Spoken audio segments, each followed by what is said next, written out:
Ministero sono al lavoro per individuare soluzioni provvisorie a Marghera realizzabili in breve tempo, così il Ministero delle Infrastrutture alla Camera dei Deputati. Un morto e 3 feriti gravi, un 24enne ha perso la vita in un incidente stradale lungo la Jesolana, gravi la donna e 2 bambini che viaggiavano insieme a lui. Dopo l'operazione antidroga della polizia, anche la Guardia di Finanza ha eseguito un arresto sulla tratta della cocaina, sequestrandone 22 kg e arrestando un 41enne. I problemi che stanno caratterizzando la linea 17 delle navi traghetto che collegano il Lido al Tronchetto sono esplosi durante l'estate. Gli albergatori lanciano l'allarme. Esperti in digitale, cyber security e manager ambientali sono tra le figure più richieste nelle professioni del futuro, emerge dalla ricerca voluta Confindustria Veneto. Sono iniziati i lavori di restauro del Duomo e del campanile di Mirano, l'appello di Don Artemio. Qui i muri parlano, c'è bisogno dell'aiuto di tutti, dice. Dopo circa 250 giorni a Venezia l'opera rompe il lockdown imposto dal Covid con un caposaldo della lirica francese, il Faust di Charles Gounod. Buonasera e bentrovati in diretta con l'informazione di Venezia dei telegiornali di Antenna 3. L'avete sentito dai titoli: sul fronte grandi navi gli uffici del Ministero sono già al lavoro per individuare soluzioni provvisorie a Marghera, realizzabili anche in breve tempo. E allora vediamo tutti i dettagli nel nostro servizio d'apertura. Credo sia indispensabile mettere in campo più politica e forse meno commissari per Venezia. Il bando che indice un concorso internazionale per la progettazione di punti di attracco fuori dalla laguna per le grandi navi da crociera e commerciali sarà pubblicato sulla Gazzetta Europea il 29 giugno. Ma quanto può aspettare ancora Venezia?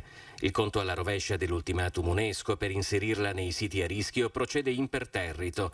Alla Camera dei Deputati il ministro delle Infrastrutture e della Mobilità Sostenibili Enrico Giovannini rassicura. Gli uffici del Ministero stanno approfondendo con l'autorità di sistema portuale e con gli operatori economici a vario titolo coinvolti le modalità attraverso cui realizzare, in coerenza con l'orientamento espresso dal Comitatone nella seduta del 21 dicembre 2020, punti di attracco temporanei nell'area di Marghera, alcuni dei quali già utilizzabili in tempi brevi. Giovannini risponde al deputato veneziano Nicola Pellicani, che ha elencato tutti i nodi irrisolti che stanno drammaticamente venendo al pettine. Le grandi navi rappresentano solo la punta dell'iceberg di una città che ha innumerevoli fronti aperti. Il Mosi con i cantieri fermi da mesi al consorzio con un debito enorme, penso all'operatività del porto, all'aeroporto, al tema del ripopolamento della città, alle bonifiche di Porto Marghera e ovviamente penso al turismo, ovvero anzitutto alla gestione dei flussi, perché Venezia deve fare i conti con tanti gigantismi, non solo quello delle grandi navi. Mi riferisco al numero dei visitatori, il numero degli alberghi, eccetera, eccetera. Pellicani si augura scelte condivise coinvolgendo tutti, gli enti istituzionali di ogni livello, il mondo del lavoro, le categorie economiche, ma intanto il dibattito che si sviluppa in città divide persino dentro il centrodestra e il centrosinistra. L'immobilismo del Parlamento, denunciato da Simone Venturini, assessore comunale al turismo eletto con la lista Brugnaro, è respinto dai deputati leghisti del Veneziano, così come Pierpaolo Baretta, candidato sindaco del centrosinistra alle ultime comunali, ha rimandato al mittente le accuse di ambiguità del PD veneziano sul tema grandi navi lanciato da Giovanni Andrea Martini di Tutta la città insieme. E adesso la pagina della cronaca con il tragico incidente stradale lungo la Jesolana a Portogruaro. Un morto e 3 feriti. È pesantissimo il bilancio di un incidente stradale avvenuto la notte scorsa in via Fausta, lungo la Jesolana, Lugugnana di Portogruaro. A perdere la vita un 24enne originario del Venezuela, residente a Pasiano di Pordenone. Viaggiava nel sedile posteriore di un'auto assieme ad una donna che si trovava al volante e ai suoi 2 figli di 14 e 1 anno e mezzo, anche loro di origine venezuelana e residenti in provincia di Pordenone. Erano circa le 23 quando l'auto che procedeva in direzione Jesolo è uscita di strada carambolando in un campo. A lanciare l'allarme alcuni automobilisti in transito. La donna è stata estratta dalla macchina dai vigili del fuoco e stabilizzata dai sanitari del SUEM. Le ambulanze sono arrivate da Portogruaro, Caorle e Bibione, quindi trasferita in codice rosso in ospedale e in coma. Sono serie anche le condizioni dei 2 bambini, mentre purtroppo, nonostante i soccorsi, per il 24enne non c'è stato niente da fare. Il giovane è deceduto nello schianto, come accertato dal medico del SUEM. I carabinieri hanno chiuso la strada durante i soccorsi e poi eseguito i rilievi dell'incidente. Le operazioni di soccorso dei vigili del fuoco sono terminate dopo circa 4 ore. E dopo l'operazione della polizia, l'operazione antidroga della polizia, anche la Guardia di Finanza ha eseguito un arresto sulla famosa tratta della cocaina. In un solo giorno 2 operazioni antidroga con il sequestro di ingenti quantitativi di cocaina. L'arresto della polizia dei 2 narcotrafficanti che si scambiano lo stupefacente nei parcheggi dei centri commerciali e un 41enne di nazionalità francese e origine magrebina intercettato dalla Guardia di Finanza di Venezia. Era appena uscito dall'autostrada al casello di Meolo Roncade, quando è stato fermato per un controllo da una pattuglia del nucleo di polizia economico-finanziaria. A insospettirli è stato il nervosismo del 41enne, indispettito perché le verifiche sul suo conto andavano per le lunghe. I militari infatti erano stati allertati perché il nominativo risultava censito per possibili collegamenti con ambienti dell'estremismo islamico. Così l'hanno accompagnato nei loro uffici e, perquisendo il veicolo con i cani antidroga, hanno trovato nel pianale, il cui meccanismo di apertura era azionato da un telecomando, 2 doppi fondi con 20 panetti di cocaina. È stato arrestato e portato in carcere. E continuano lo scontro e le polemiche tra comune e sindacati sul futuro dell'asilo Mille Colori di Mestre, al punto che anche il tavolo in prefettura ha avuto esito negativo. Il confronto in prefettura tra sindacati e amministrazione comunale sul futuro dell'asilo Mille Colori di Mestre si è risolto in un nulla di fatto. D'altronde le opinioni sul progetto non potrebbero essere più distanti e si scontrano già alla base di un servizio che verrà esternalizzato secondo Caffarsetti, privatizzato secondo i sindacati. Noi chiedevamo la sospensione della delibera e l'apertura di un confronto subito, immediato, per trovare un accordo e dare risposte ai bisogni delle famiglie.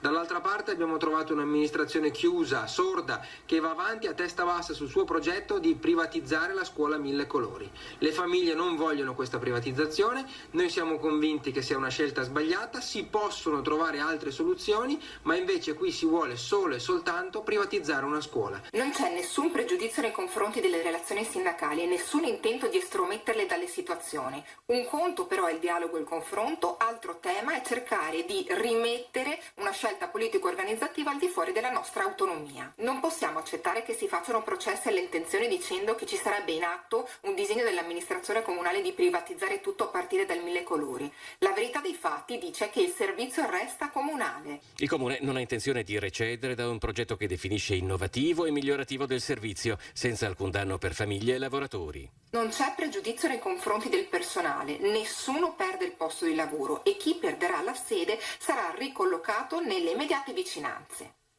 Non c'è pregiudizio nei confronti delle famiglie, tanto è vero che di fronte alla richiesta di continuità educativa abbiamo proposto il vicinissimo Nido Draghetto con la maestra di riferimento e su 21, 15 hanno comunque confermato il Mille Colori. Anche i sindacati vanno avanti. Lanciato da un genitore, è iniziato uno sciopero della fame che sta coinvolgendo a rotazione anche il direttivo dell'RSU. Continuiamo a dire che l'amministrazione deve fermarsi, per questo abbiamo prodotto un materiale che manderemo a tutte le famiglie del Comune di Venezia e lanceremo un appello online, una raccolta di firme per fare in modo che questa amministrazione si fermi e si riapra il confronto. Le scuole del Comune di Venezia sono di una straordinaria qualità, non vanno privatizzate, non vanno smantellate, ma vanno difese. E con il ritorno, il bentornato anche dei turisti a Venezia e quindi al Lido di Venezia, continuano i problemi di ieri, sono diventati nuovamente quelli di oggi. Stiamo parlando dei problemi che con l'arrivo dell'estate riguardano le navi traghetto della linea 17 di ACTV che collegano il Lido di Venezia al Tronchetto. L'allarme è lanciato proprio dagli albergatori. Questo disservizio, che piaccia o no, noi del settore turistico alberghiero del Lido sentiamo che sta dilagando nei paesi, in Austria, in Francia, in Germania, si sta dilagando la voce che appunto c'è questo genere di servizi, e quelle che una volta erano prenotazioni sicure oggi non sono così più sicure. Non usa mezzi giri di parole Teodoro Russo, portavoce degli imprenditori locali, per rappresentare l'urgenza che venga messo mano al più presto al sistema dei trasporti, in particolare alla linea 17 di navigazione che collega il Lido di Venezia alla terraferma, ed è l'unica via possibile per chi deve arrivare con l'auto in isola. Non bastasse la pandemia ad aver messo in ginocchio il turismo, ora il tasto dolente sono, manco a dirlo, i trasporti. È scoppiato il problema dei trasporti, il problema diciamo così di cui soffre maggiormente il Lido è proprio oramai la linea 17, il ferro, non nascondiamocelo. L'auspicio è chiaro, così come la necessità di applicare dei correttivi. Mi auguro che prestissimo, dico veramente prestissimo, si torni ad un sistema di navigazione all'altezza di Venezia, e ci dovrebbe guardare ad un futuro prossimo, nel senso che forse dovremmo già pensare un trasporto pubblico elettrico a battelli, motoscafi di questo tipo. E soprattutto bisogna coinvolgere i lavoratori dipendenti nel cercare di far capire che il buon nome e il funzionamento della società dipende anche e soprattutto da chi ci opera. E quali sono le professioni del futuro? Lo ha rivelato una ricerca di Confindustria Veneto. Esperti in digital transformation, cyber security e manager ambientali sono tra le figure più richieste nelle professioni del futuro. Emerge dalla ricerca voluta da Confindustria Veneto e condotta da Fondazione Nord-Est su circa 1100 imprese in 8 settori particolarmente significativi per il tessuto produttivo veneto. Il 70% di queste dichiara di aver bisogno di assumere nuove competenze. L'esigenza è nata in primis dalle nostre imprese e dagli ITS veneti, che da tempo sollecitavano questa indagine per raccordare il più possibile quello che è l'offerta formativa e le esigenze delle imprese. Che hanno un'elevata consapevolezza dell'impatto nei prossimi anni di digitalizzazione, industria 4.0, sostenibilità. Trend destinati a consolidarsi che richiedono nuove competenze e pongono al centro della scena la formazione terziaria attraverso gli ITS. L'obiettivo per la nostra amministrazione è di un raddoppio degli iscritti per poter dare proprio le risposte che le imprese chiedono, e questo è un momento anche particolarmente favorevole perché siamo esattamente nel momento in cui si dovrà definire puntualmente la programmazione europea delle regioni 21-27. Questo studio ci aiuta ad indirizzare le nostre scelte e anche a posizionare gli ITS come protagonisti della filiera formativa dell'alta formazione. Un partner fondamentale per le imprese che non riguarda solamente i più giovani. Abbiamo casi, ma moltissimi casi, di persone mature che hanno deciso di riprendere la propria attività curricolare, formativa, per ricollocarsi in settori diversi, e in 2 anni sono riusciti a cambiare o a riproporsi nel mercato del lavoro, assumendo immediatamente contratti a tempo indeterminato. E adesso andiamo a Mirano, dove sono iniziati i lavori di restauro del Duomo e del campanile. Entro la fine di settembre, quando a Mirano si svolgeranno le tradizionali fiere di San Matteo, il Duomo e il campanile accoglieranno la comunità con l'antico splendore di un tempo. Saranno avviati i lavori di restauro presentati presso la casa Santa Bertilla. Sono muri che parlano, è un qualcosa che è carico di sentimenti, di emozioni, di trascorsi, di tutto un passato che ha tutto il suo carico significativo. Io credo che abbia bisogno soprattutto di questo, di sentire che c'è questo grande spessore. Che l'idea di permettere la visitabilità del campanile, quindi il restauro anche interno, sia una cosa importante proprio anche per l'importanza sempre più turistica che comincia a avere anche questo nostro territorio. Luoghi simbolo che rappresentano la storia della comunità. Per questo c'è anche chi ha deciso di dare il suo contributo dando vita ad un'iniziativa sociale di raccolta fondi. Noi vogliamo che in questi particolari progetti ci sia anche la comunità che partecipi, ed è una cosa, non è un problema di quantum, cioè che sia €1, che siano 100 euro, 1000 euro, è importante che la comunità partecipi completamente. L'impresa è impegnativa, l'istituto bancario si è esposto, ha fatto le sue proposte. Io so una cosa, ho detto ieri, so che tutti voi, miei amici milanesi, quando è il caso, è il momento di esserci, so che sapete esserci e che ci sarete. Benno Albrecht, il nuovo rettore dell'Università di Architettura l'IUAV di Venezia, il 12° in 95 anni di storia dell'Ateneo, nato a Caracas, in Venezuela, da famiglia triestina, e professore ordinario di composizione architettonica e urbana. È stato eletto al secondo turno con 107 voti sui 102 necessari. Le elezioni si sono svolte online. Il nuovo rettore, che succede ad Alberto Ferlenga, si insiederà il 1° ottobre 2021. Guiderà l'Ateneo per i prossimi 6 anni e non sarà rieleggibile. E adesso restiamo a Venezia, dove termina il lockdown, come è noto, e termina il lockdown anche della lirica. La Fenice torna all'opera dopo il lungo silenzio imposto dal coronavirus, con uno dei caposaldi dell'opera lirica francese. Dopo questi 18 mesi di silenzio ritorniamo alla musica, al pubblico, con uno dei piccoli pezzi, dei pochi pezzi super conosciuti, uno dei 10 opere più conosciuti del mondo. Originariamente fu rifiutato dal Teatro dell'Opera di Parigi e il suo debutto al Théâtre Lyrique nel 1859 fu ritardato di 1 anno, ma alcune sue arie divennero presto successi paragonabili alle pop song odierne, e oggi, dopo circa 250 giorni di silenzio, a Venezia l'opera rompe il lockdown imposto dal coronavirus con quello che è considerato un caposaldo del teatro lirico francese, il Faust di Charles Gounod. Con questo Faust abbiamo voluto parlare un po' di questa paura alla morte, paura a farsi vecchio, un po' tutti questi temi fondamentali che ha Faust nella testa, e devo dire che è stata un'avventura fantastica.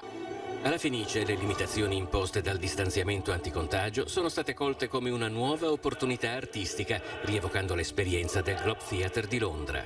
Abbiamo la possibilità di usare la platea, anche il palcoscenico, e questo è molto molto particolare perché gli spettatori che vengono hanno i cantanti veramente vicini, e questo fa che sia una proposta molto molto interessante, molto forte. Raccontato da Goethe nel 1808, il patto tra il dottor Faust e Mefistofele è stato fonte di ispirazione anche per numerosi compositori. La Damnation de Faust di Berlioz, che è venuta prima, poi il Dr. Faustus di Busoni, c'è il Mefistofele straordinario di Boito, il librettista di Verdi, la scena di Faust di Gustav Mahler che termina l'8ª sinfonia. Dunque tutti questi Faust insieme fanno un Faust ideale, però questa sera vedrete solo quello di Faust che dura 3 ore. Basta per oggi. Adesso torniamo al Lido di Venezia per svelarvi e rivelarvi i segreti dei cocktail più esclusivi dell'estate che verranno proposti in occasione della Mostra del Cinema di Venezia. Arriva dalla Dolce Vita, il capolavoro di Federico Fellini, e non poteva essere altrimenti, all'Hotel Excelsior, dove nacque la Mostra internazionale d'arte cinematografica di Venezia nel 1932, uno dei cocktail più glamour dell'estate veneziana. Il nuovo bar manager dell'Hotel Excelsior, Lino Marchese, ingaggiato direttamente dal Dubai dal general manager Alessio Lazazzera, ci racconta qualche segreto in anteprima. La costruzione del drink direttamente al tavolo, così come è stata già interpretata in alcuni bar molto rinomati di Londra. Nella costruzione del drink vediamo appunto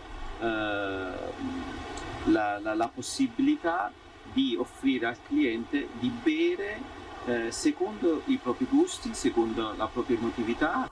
Un cocktail fortemente legato al territorio. Attraverso il Select abbiamo infatti costruito un carrello, un trolley, sul quale costruiremo una serie di drinks signature e costruiremo al cliente drink che possono essere il beverino di turno dall'aperitivo e quindi il Select Spritz, oppure possiamo andare a fare dei lavori in sour, possiamo andare a fare dei lavori un po' più robusti come un Select Old Fashion.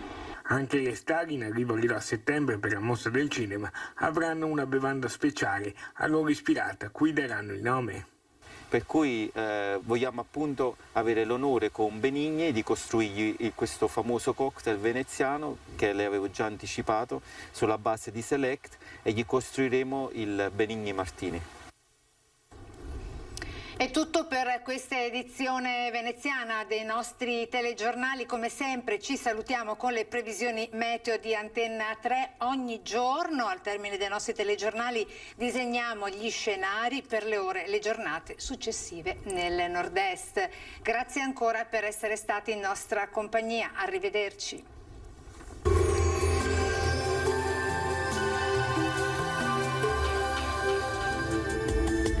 Benvenuti al meteo. Anticiclone africano ancora ben saldo, sole prevalente, qualche temporale e clima caldo. Il dettaglio di venerdì 25 giugno. Sul Veneto tanto sole su tutti i settori della nostra regione. Il cielo sarà sgombro da nubi o al massimo con qualche locale velatura. Nella seconda metà della giornata su pedemontane e zone limitrofe nuvolosità in aumento con alcuni acquazzoni, specie verso sera. Temperature in lieve calo, ma la sensazione di afa non accennerà a diminuire. Minime tra 15 e 21 gradi, valori massimi invece tra i 26 e i 32 gradi all'incirca. Ci spostiamo ora sul Friuli Venezia Giulia, dove sarà soleggiato ovunque, cielo poco nuvoloso, non si escludono dei piovaschi sui rilievi. Temperature minime tra 15 e 19 gradi, massime sui 28-30 gradi. Infine ci spostiamo sul Trentino Alto Adige, dove sarà inizialmente soleggiato dappertutto, al pomeriggio occasionali temporali sui settori più settentrionali. Temperature minime intorno ai 13-15 gradi, massime infine sui 30-31 all'incirca. Dal meteo di Antenna 3 per ora è tutto, grazie per l'attenzione e arrivederci.